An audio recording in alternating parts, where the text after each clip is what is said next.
Capítulo 11. De los planes que habían discutido Bew y el Dr. Bob en 1937, el más realista, fue la proposición de publicar un libro referente al programa.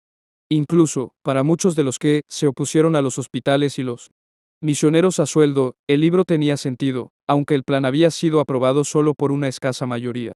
Al exponer en una forma clara el programa de recuperación, un libro podía prevenir la distorsión del mensaje, podía ser enviado o llevado a los alcohólicos de ciudades distantes, podía ayudar a dar publicidad al movimiento entre los no alcohólicos y hasta incluso podía dar a ganar dinero, el cual podía ser utilizado para establecer una oficina que manejara solicitudes, publicidad, etc. Tanto Bew como el Dr. Bob se preocupaban constantemente del dinero. Perder el contacto con Cow y Foley había significado una desilusión impactante para los Wilson. A Bew se le había asegurado que estaba trabajando bien para la firma y que sus investigaciones habían sido completas y aceradas. El hecho de que Cow y Foley estuvieran fuera de los negocios parecía significar que no podría ganar una posición permanente en el campo, que conocía mejor, lo cual le resultaba desagradable. Pero, al igual que en el asunto de la National Rubber Machinery, 2 años antes, la pérdida aparente de Bew, a largo plazo, mostró ser una bendición, ya que ahora empezó a dirigir toda su atención a actividades que ayudarían a hacer crecer la diminuta banda de alcohólicos recuperados. En 1937, el Dr. Silworth llamaba con frecuencia a Bew para decirle que tenía un prospecto, FitzM. Fue el primero Ian P. El segundo. Hank estaba lleno de ideas y ahora Bew se había asociado con él en una de sus muchas aventuras de negocios. Esta consistía en un plan para organizar a los expendedores de gasolina del norte de New Jersey para formar una organización cooperativa de compras. Tenía un nombre, Honor de Alers. Distribuidores honrados, una dirección, 17 William Street, Newark y una secretaria, Ruth Hawk. Ruth Hawk no tenía idea de en dónde se estaba metiendo, la mañana de un lunes, en que entró en la oficina de Honor de Alers, para solicitar un trabajo que había visto anunciado. Después de una jovial entrevista con Hank, le sorprendió que se le contratara para empezar a trabajar. Inmediatamente, con un salario de $25 a la semana, $3 más de lo que había ganado precisamente. La impresión inmediata que me produjo Hank fue que tenía una personalidad vibrante, recordó Ruth, que era capaz de que algo le gustara o disgustara mucho, que parecía estar poseído de una energía inextinguible y que le gustaba tomar las decisiones. Tenía razón, Hank era tan impaciente como Bew era paciente. Más tarde llegó Bew y la primera impresión de Ruth fue de una cordial tranquilidad. Vio a una persona de decisiones lentas y deliberadas y, según supuso, sin mucho interés real en el negocio de las estaciones de servicio. Ese día más tarde, cuando Bew tuvo un visitante, Ruth escuchó fragmentos de una extraña conversación, el sufrimiento del borracho, la esposa que sufre, la borrachera es una enfermedad. Cuando poco después oyó que Bew y Hank se reían a carcajadas, pensó que más bien eran crueles, pero la paga era buena y le agradaban ambos, así que decidió quedarse. Pocos días después, se asombró al descubrir a Bew, Hank y un extraño, arrodillados ante un escritorio en la oficina privada y rezando. Tanto en Akron como en Nueva York, los primeros miembros siguieron con la práctica del grupo Oxford de arrodillarse juntos para rezar.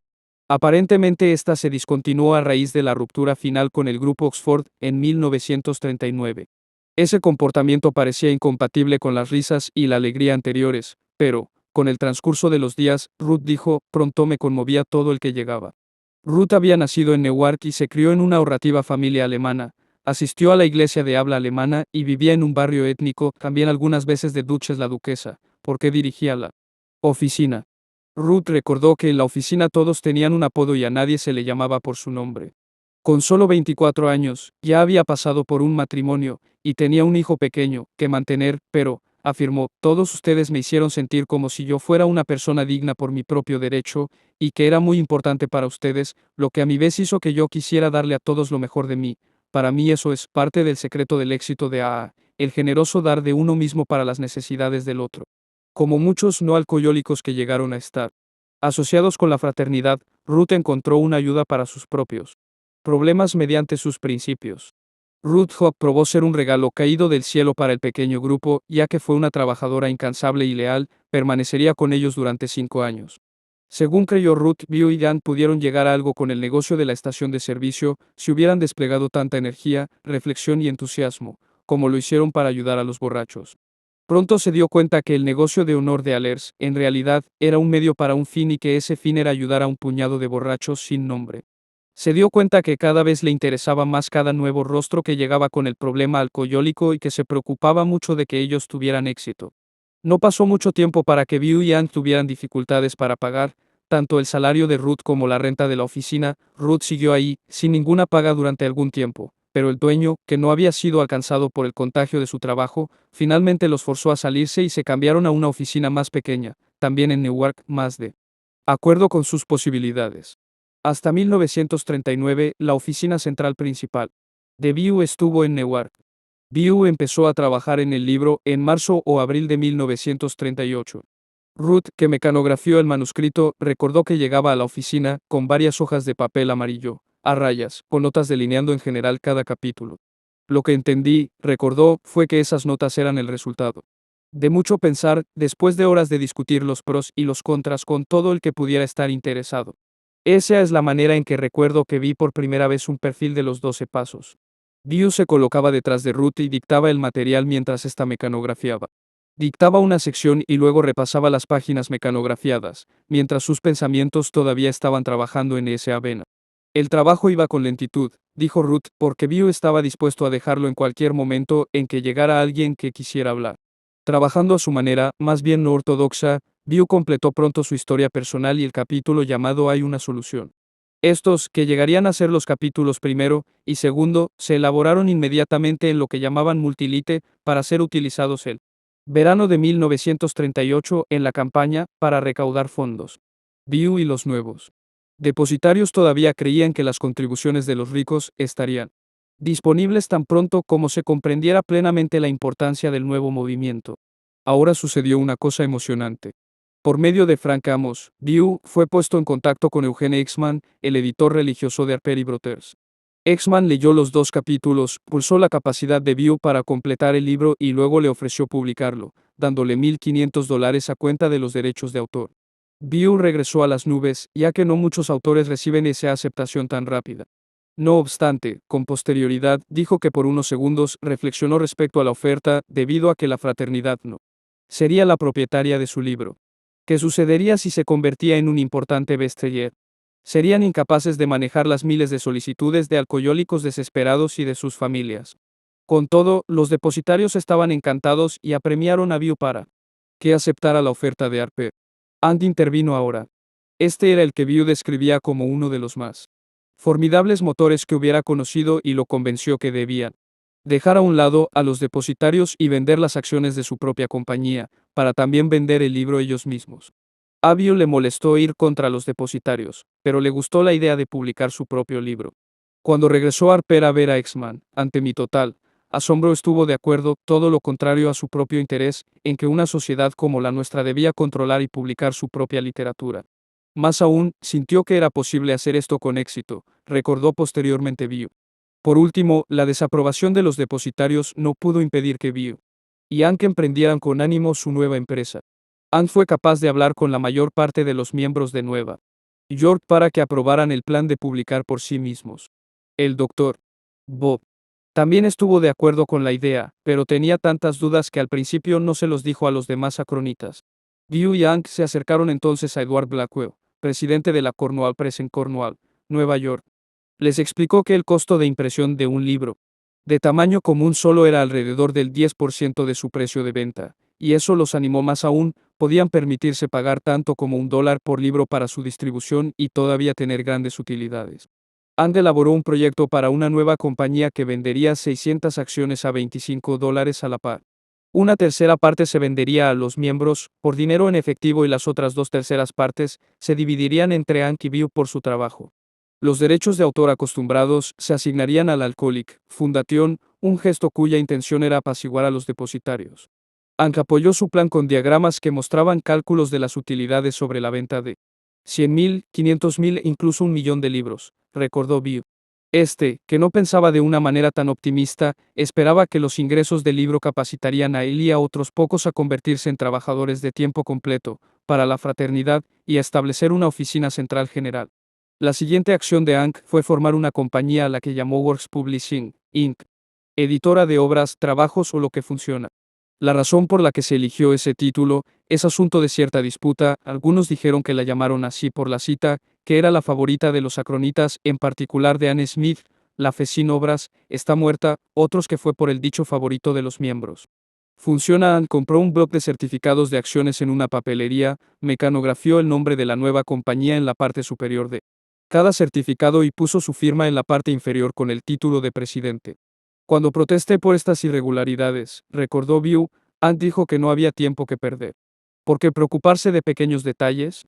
View puede haberse arrepentido después de su anterior precipitación, ya que la propiedad de las acciones de Works Publishing finalmente llegó a ser un asunto de aguda controversia. En retrospectiva, las versiones difieren respecto a quién fue creador de qué. El hijo de Hank dijo que este fue el que hizo que caminara como sobre ruedas el proyecto del libro, y que su padre y View habían esperado ganar $1.000.000 por el proyecto. Ruth no estuvo de acuerdo, recordó que los dos fueron responsables por igual. En aquel entonces, no se hubiera escrito sin View. Y no se hubiera publicado sin Hank, afirmó. Tampoco creyó que ninguno de los dos esperara hacer una fortuna.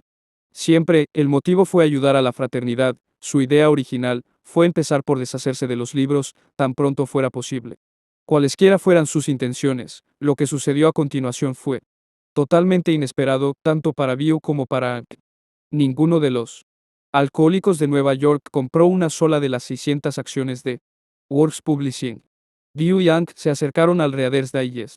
¿Consideraría esa publicación hacer una historia acerca de la fraternidad y el libro? Con la misma suerte que les había seguido en Harper, obtuvieron del editor del Digest lo que les pareció una promesa de una historia cuando el libro se completara en la primavera. Sin embargo, no funcionó de esa manera. Cuando regresaron al siguiente año con el libro recién publicado, el editor del Digest se había olvidado de ellos, pero mientras tanto, con la fuerza de la promesa del Digest, se persuadió a otros miembros y amigos a que invirtieran.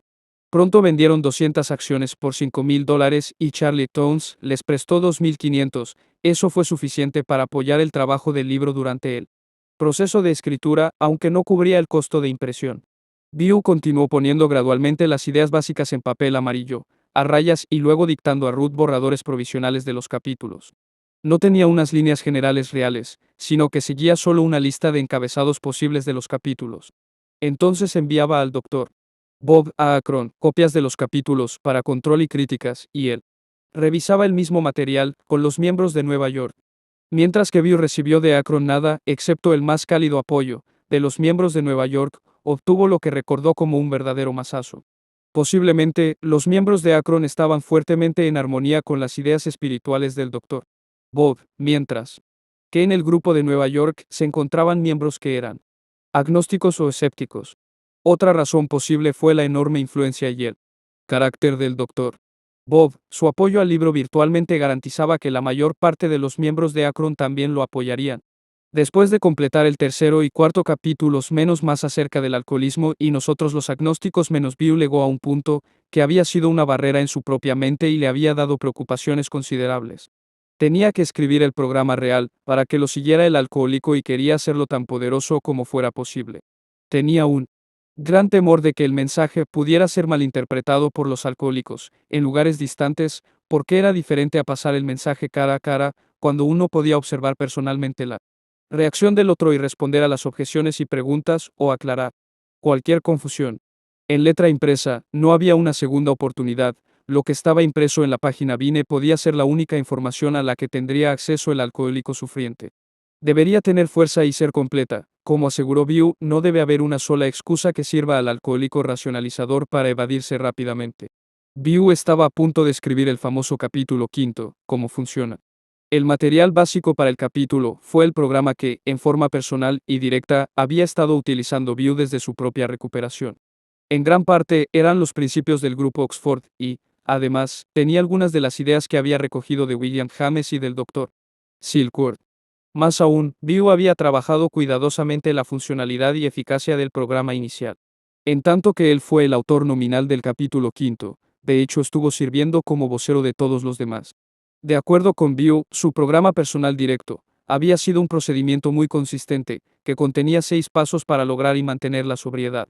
No hay evidencia de que el grupo Oxford tuviera un programa así de específico, sin embargo, prevalecieron las ideas de él en estos 6 pasos originales, según la lista que hizo View. Admitimos que estábamos derrotados, que éramos impotentes ante el alcohol. Hicimos un inventario moral de nuestros defectos o pecados. Confesamos o compartimos nuestras limitaciones en confidencia con otra persona. Hicimos restituciones a todos aquellos que habíamos dañado por nuestra manera de beber. Intentamos ayudar a otros alcohólicos, sin pensar, en lo absoluto, en recompensa en dinero o prestigio. Rezamos a cualquier Dios que pensamos que existiera para obtener la fuerza para practicar estos principios. Aunque estos pasos habían ayudado a la recuperación de los alcohólicos de Nueva York y Akron, Bill sintió que el programa todavía no era definitivo. Quizá nuestros 6 trozos de verdad se deben romper en parte más pequeñas, afirmó. Así podríamos llegar mejor hasta él. Desamparado lector distante y, al mismo tiempo, podríamos ser capaces de ampliar y profundizar las implicaciones espirituales de toda nuestra presentación. Bill dijo que escribió los 12 pasos mientras estaba acostado en la cama, en el 182 de Clinton Street, lápiz en mano y con un bloc de hojas amarillas a rayas en su rodilla. Dijo Lois que los escribió en la cama, no porque realmente estuviera enfermo, aunque no se sentía bien, y si podía acostarse, lo hacía, estaba en la cama, y aunque ese era el mejor lugar para pensar. Al empezar a escribir, pidió guía y se relajó. Las palabras empezaron a volcarse con asombrosa velocidad. Completó su primer borrador aproximadamente en media hora, luego siguió escribiendo hasta que sintió que debía detenerse y revisar lo que había escrito. Al numerar los pasos, encontró que sumaban 12, un número simbólico, pensó en los 12 apóstoles y pronto quedó convencido de que la sociedad debería tener 12 pasos. Se ha perdido el primer borrador de los 12 pasos, tal como Bill lo escribió esa noche. Esta es una reconstrucción aproximada de la manera en que los escribió la primera vez. Admitimos que éramos impotentes ante el alcohol, que nuestras vidas se habían vuelto ingobernables. Llegamos al convencimiento que Dios podría devolvernos el sano juicio. Tomamos la decisión de poner nuestras voluntades y nuestras vidas bajo el cuidado y dirección de Dios. Sin miedo hicimos un minucioso inventario moral de nosotros mismos. Admitimos ante Dios, ante nosotros mismos y ante otro ser humano la naturaleza exacta de nuestros defectos. Estuvimos enteramente dispuestos a que Dios nos liberara de todos estos defectos de carácter. Humildemente, de rodillas pedimos a Dios que nos liberara de nuestros defectos, sin que retuviéramos nada. Hicimos una lista completa de todas aquellas personas a quienes habíamos ofendido y estuvimos dispuestos a reparar el daño que les causamos. Reparamos directamente a cuantos nos fue posible, excepto cuando el hacerlo implicara perjuicio para ellos o para otros. Continuamos haciendo nuestro inventario personal y cuando nos equivocábamos lo admitíamos inmediatamente. Mediante la oración y la meditación buscamos mejorar nuestro contacto con Dios, rezando solo para conocer su voluntad para nosotros y la fortaleza para cumplirla. Habiendo tenido una experiencia espiritual como resultado de este curso de acción, intentamos llevar este mensaje a otros, en especial a alcohólicos, y practicar estos principios en todos nuestros actos. Los primeros 3 pasos de Bill fueron extraídos de la lectura de James, de las enseñanzas de S.A.M. Somaker y de aquellas del grupo Oxford. El primer paso se refería a la calamidad y el desastre, el segundo era una admisión de la derrota, de que uno no podía seguir viviendo sobre la fuerza de los propios recursos, y el tercero era un acudir a un poder superior, pidiendo ayuda. Como Bill lo recordó, esa noche tuvo 2 visitantes tardíos, su íntimo amigo Horace C. y con él un recién llegado, seco escasamente durante 3 meses. Los dos pusieron algunas objeciones al empleo frecuente de la palabra Dios y al pedir de rodillas que fuéramos liberados de nuestros defectos. Ruth Hawk refirió que Bill apareció un día en la oficina, con los pasos prácticamente completos, pero, cuando le mostró el manuscrito a los miembros locales, hubo acaloradas discusiones y muchas otras sugerencias. Jimmy B. se opuso a las fuertes referencias a Dios, tanto en los pasos como en el resto de los primeros capítulos. Ann quería suavizarlos, pero Fitz insistió en que el libro debía expresar las doctrinas cristianas y utilizar términos y expresiones bíblicas. Ruth recordó, Fitz estaba porque Dios estuviera en todo, tu Bill, en el término medio y Ann por muy poco, y yo, intentando reflejar la reacción de la no alcohólica, por muy poco. El resultado de esto fue la frase Dios tal como lo entendimos, que no creo que haya tenido muchas reacciones negativas en ningún lado. Bill recordó estos cambios como concesiones a aquellos de poca o ninguna fe y los llamó la gran contribución de nuestros ateos y agnósticos. Había ampliado la puerta para entrar de manera que todo el que sufra pueda pasar por ella, sin importar su fe o su falta de fe. Al escribir los pasos, Bill también produjo la promesa de gran peso de los párrafos introductorios, que empieza, raramente hemos visto fracasar a una persona que haya seguido de principio a fin nuestra trayectoria direcciones en el primer manuscrito. Aquellos que no se recuperan son gente que no puede o no desea darse por completo a este sencillo programa, generalmente hombres y mujeres que por su constitución son incapaces de ser honestos consigo mismos. De acuerdo con una historia apócrifa, en años posteriores se le preguntó a View si habría algún cambio que él desearía hacer en el libro grande, y que respondió que cambiaría raramente por nunca. View aseguró que nunca consideró ese cambio. View escribió cuando menos 10 de los capítulos iniciales del libro. Hay alguna razón para creer que a los patrones pudo haberlo escrito, pero no hay duda acerca de quién es el autor de A las esposas, ya que sobre este capítulo, declaró Lois, no estuve tanto rabiosa como lastimada. Todavía no sé por qué lo escribió View, nunca me metí a averiguarlo, el por qué insistió en escribirlo. Le pregunté, ¿quieres que yo lo escriba? Y respondió que no, que pensaba que debía quedar en el mismo estilo que el resto del libro. Cada semana View leía lo que había escrito a los que se reunían en su casa el martes por la noche. Mientras que él estaba trabajando de esta manera, los miembros de Nueva York y Akron presentaban sus historias personales. Jim S., un periodista de Akron, entrevistó a los miembros de esa área y después les ayudó a escribir sus historias. Los miembros de Nueva York las escribieron ellos mismos, siendo editadas por View y Yank, algunas veces ante las objeciones de sus autores. Además de las historias de View y el Dr. Bob, finalmente el libro contuvo 16 historias de Akron y 12 de Nueva York. A finales de enero de 1939, el manuscrito estuvo listo para su distribución preliminar, se hicieron 400 copias en Multilite y se circularon a los miembros, amigos y otros aliados para sus comentarios y evaluación. Quizá una de las contribuciones más importantes fue la opinión del médico, por el Dr. Silkworth, que aparece al principio mismo del libro. La idea de incluir un capítulo escrito por una persona de la medicina llegó de la Dra. Esther L. Richards del Hospital John Hopkins de Baltimore, de la copia que le mandó View, dijo, no tengo mejor cumplido que decir, que leí de principio a fin de los 2 primeros capítulos, sin detenerme, así de absorbente es la presentación del material. Después sugería conseguir un médico sobresaliente que tenga un amplio conocimiento de los problemas médicos y sociales del alcohólico, para que escriba una introducción. Es evidente que View actuó de inmediato sobre la sugerencia, porque una carta fechada solo 9 días después contiene el mensaje del Dr. Silkworth que aparece en la primera edición. Silkworth ya había escrito 2 artículos acerca del alcoholismo para la revista Medical Record en 1939, apareció un tercero. Expuso una serie de razones convincentes para considerar al alcoholismo como una enfermedad de la mente y del cuerpo, utilizando el término psicología moral para caracterizar el trabajo de la Fraternidad de Nueva York. View estaba preocupado por la reacción de la religión organizada. El Dr. Harry Emerson Fosdick, el ministro muy respetado de la iglesia de Riverside, aprobó cálidamente una copia anticipada y prometió un resumen crítico del libro cuando fuera publicado. El apoyo de Fosdick virtualmente garantizó el interés en los círculos protestantes. View estaba más aprensivo acerca de la respuesta de los católicos. ¿Qué pasaría si esa iglesia decidía que era un culto herético? La suerte estaba de su lado. Un miembro nuevo, Morgan R., que era católico, conocía a alguien del Comité Católico sobre publicaciones de la Arquidiócesis de Nueva York. Este fue deprisa con el libro, y pronto se recibió una maravillosa respuesta. Los miembros del comité alabaron mucho el libro y su mensaje. Surgieron algunos cambios menores, que View aceptó rápidamente. El más importante de estos era al final de la propia historia de View, en donde declaraba que los alcohólicos recuperados habían encontrado el cielo justo aquí en la tierra. El comité amablemente sugería que cambiara de cielo a utopía, pues como dijeron, después de todo, los católicos estamos prometiendo a ustedes algo mucho mejor posteriormente. Aunque los miembros del comité no dieron ninguna aprobación oficial del libro, el apoyo no oficial permitió a View respirar con mayor facilidad. View siempre dijo que se consideraron más de 100 títulos para el libro, y el que apreció en las copias de Multilite fue Alcohólicos Anónimos.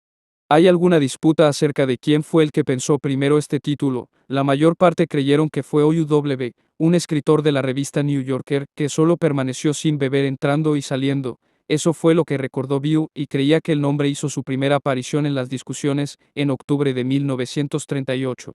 El primer empleo documentado del nombre que está en los archivos de AA es una carta de View a Willard Richardson, fechada el 15 de julio de 1938, en una invitación a los tres Richardson, Chipman y Scott de la Fundación Rockefeller para venir a alguna de las juntas de Clinton Street. View escribió, ciertamente, en el Caso de ustedes, caballeros, renunciaremos con agrado a la manera de beber exagerada que nos ha calificado para ser miembros de Alcohólicos Anónimos. Pensamos en ustedes como en uno de nosotros, ya que no hay miembros honorarios. Ahí, el nombre se utiliza de una manera que parece indicar que Richardson ya estaba familiarizado con él. De acuerdo con una carta del Dr. Richardson del Johns Hopkins, fechada el 18 de julio de 1938, en esa época Bew estaba empleando Alcohólicos Anónimos, tanto como título de trabajo para el libro, como nombre para la fraternidad. Entre otros títulos sugeridos para el libro, estuvieron 100 hombres, El vaso vacío, El camino seco, La vida seca, Fronteras secas y El camino de salida.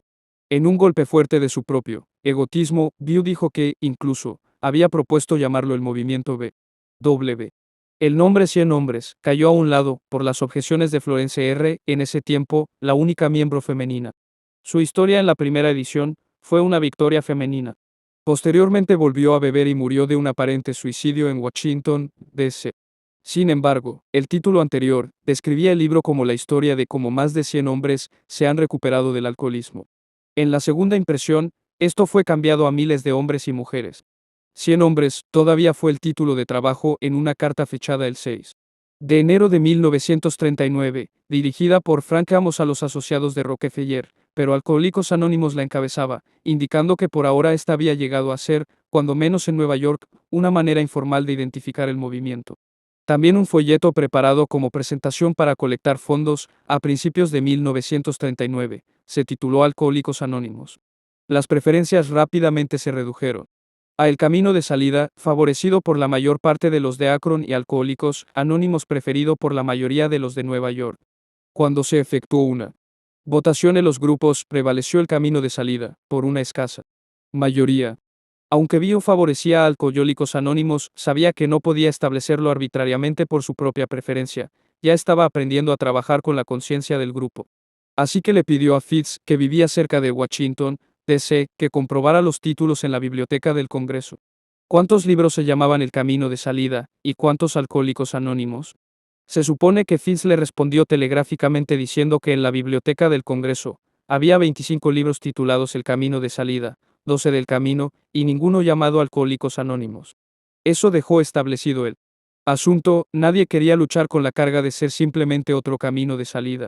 El título del libro se convirtió rápidamente en el nombre de la fraternidad, aunque continúa el debate acerca de cómo o dónde un grupo utilizó por primera vez el nombre de Alcohólicos Anónimos. El veterano Clarence S.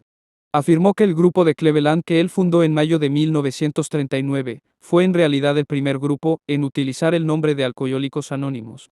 Cualquiera haya sido la forma en que los grupos se llamaban a sí mismos, por lo común solo juntas.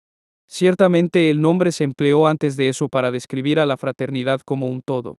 En el libro Alcohólicos Anónimos, que salió de la prensa en abril de 1939, aunque apareció en letra impresa mucho antes, 2 pasajes del prólogo se leen. Los de Alcohólicos Anónimos somos más de 100 hombres y mujeres que se han recuperado de un estado aparente de desesperanza de la mente y el cuerpo. Mostrar a otros alcohólicos precisamente cómo nos hemos recuperado es el propósito principal de este libro. Cuando escribimos o hablamos públicamente acerca del alcoholismo, instamos a cada uno de los de nuestra fraternidad a que omita su nombre personal, designándose a sí mismo, en su lugar, como un miembro de Alcohólicos Anónimos. En abril de 1939, Alcohólicos Anónimos fue una fraternidad con su texto básico y su programa propios.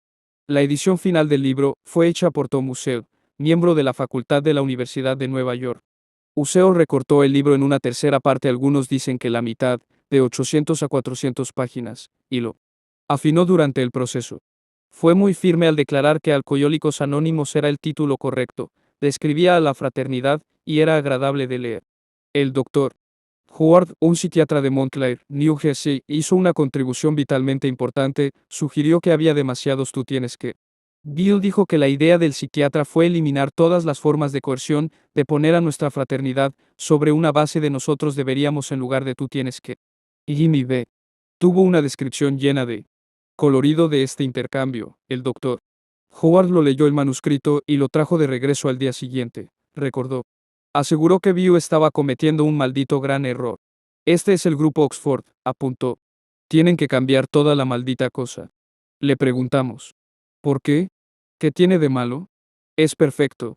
Prosiguió, deben quitar el tienes que. Deben quitar Dios, pero por completo. La confusión que le entró a View entonces. Casi se voló la tapa de los sesos. Aquí estaba su bebé destrozado por un psiquiatra loco. Con todos los capítulos completos y editados, View y Ank regresaron con Edward Blackwell de la Cornwall Press y dijeron que estaban listos para que empezara la impresión. Pero había un problema, casi estaban en quiebra. Sin embargo, todavía creían que el artículo del Reader's Digest podría hacer que el libro tuviera un éxito abundante. Blackwell los ayudó de dos maneras. Primera, en que estuvo de acuerdo en imprimir el libro y aceptaran $500 menos. Era todo lo que había disponible como pago inicial. Después, en que le sugirió una tirada inicial de 5,000 ejemplares, en lugar de las cifras irreales en las que habían pensado View y Ank. View creyó que Blackwell había captado el espíritu y quería ayudarlos, incluso a riesgo de una pérdida financiera para él mismo y su firma. En años posteriores, View nunca dejó de expresar gratitud hacia Blackwell, y continuó imprimiendo el libro grande en Cornwall Press durante mucho tiempo, después de que llegó a tener una venta constante, de manera que el libro también dio utilidades a la compañía. El manuscrito que entregaron a la imprenta en Cornwall, Nueva York, había sido revisado y cambiado tantas veces que casi era ilegible.